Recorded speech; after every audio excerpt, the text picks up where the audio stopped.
7 ans. On parle beaucoup de génération Facebook, on a parlé de Net Génération, génération Nintendo. On fait un grand usage de la notion de génération. Fausto, tu as mené beaucoup d'études sur les pratiques médiatiques et récemment une étude sur une génération différente, ceux qui n'ont pas fait 68. Et est-ce que la notion de génération est une notion sociologiquement claire? Oui, les définitions que nous entendons maintenant, surtout, sont définitions du marketing, qui sont définitions un peu déterministiques, qui se lient à l'idée que les technologies produisent de nouvelles générations. C'est une idée que la sociologie ne peut pas partager parce que l'idée de génération pour la sociologie est très complexe. C'est une idée de personnes qui partagent le même temps, qui ont partagé le passé, qui partagent des expériences. Et la différence entre les générations, des pères et des fils par exemple, n'est pas qu'ils ne partagent pas le présent, et que le présent de la jeunesse des jeunes est différent du passé de la jeunesse de leurs parents. Et comme ça, la vraie question des générations est la différence, qui est une typique catégorie de la modernité entre générations, mais aussi le fait que cette différence est partagée par les générations dans leur vie concrète. Mais il y a une relation quand même assez importante entre l'évolution des médias et la façon dont aujourd'hui on s'intéresse à la jeunesse. Le lien est très souvent fait entre un type de dispositif, les réseaux sociaux, et puis un type de public, les jeunes. Est-ce qu'on peut considérer, par exemple, Facebook comme l'expression de la jeunesse aujourd'hui? Je ne pense pas qu'on peut dire qu'il y a un médium qui est caractéristique ou qui caractérise les jeunes. Ça dépend de la question que tu poses aux jeunes gens.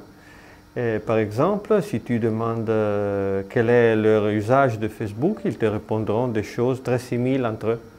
Mais la vraie question n'est pas qu'ils usent Facebook et tout ce qu'ils font pendant leur vie, la façon dans laquelle ils tombent amoureux, le rapport avec l'école, le rapport avec l'institution, la relation avec les parents, et comme ça. Et cela est une complexité qu'on ne peut pas réduire à la simplicité de l'usage de médias.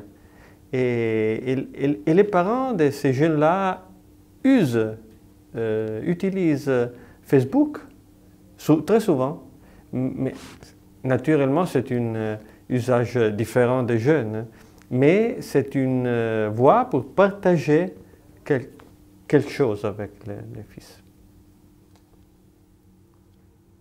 L'évolution des médias actuels a tendance à mettre en avant la notion de communauté, d'échange, si bien que beaucoup disent que l'idée même de public jeune est devenue maintenant dépassée, qu'on ne peut plus parler de public comme on parlait de public pour la télévision. Quel est ton avis là-dessus? La vraie question, c'est important d'avoir compris que pas tous les médias ont le rapport, la relation avec le public que la télé a. Et cela c'est très important, mais ça ne veut pas dire qu'il n'y a plus de public. Et il reste, je pense, une idée de public comme cible. Il reste une idée que les gens peuvent être réduits à leurs caractéristiques de public. Il y a une boutade d'une professeure anglaise très importante qui est Sonia Livingstone, qui a dit la vraie question n'est pas de savoir qu'est-ce que c'est en audience.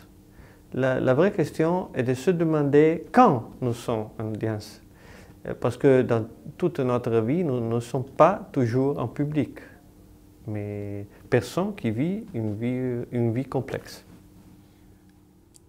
Dans tes recherches antérieures, tu as beaucoup contribué à la réflexion sur la visibilité, sur les rapports qu'il y a entre la visibilité dans la société, la visibilité sociale et la visibilité dans les médias. Est-ce qu'on peut dire que les réseaux sociaux sont une façon de donner une nouvelle visibilité à une idée de la jeunesse? Oui, la façon avec laquelle les réseaux sociaux traitent la visibilité et créent la visibilité n'est pas si différente du régime de la visibilité du média traditionnel, ou n'est pas tout à fait différente, ou elle n'est pas toujours différente. Et, par exemple, on a un usage de nouveaux médias par le pouvoir institutionnel qui est tout à fait le même que l'usage de la télé, par exemple. Mais ce qui est vrai est que ce qui est important pour les jeunes et pour les gens en général n'est pas seulement la visibilité. Ça pourrait être une bonne idée, mais n'est pas la visibilité médiatique, mais c'est la visibilité sociale. Qu'est-ce que la visibilité sociale? Et la pertinence des droits civils, politiques et culturels. Alors, tu es visible quand la société s'occupe de toi et te laisse vivre et te connaît. Et c'est une question très différente de l'être sur la scène de la société comme dans les médias.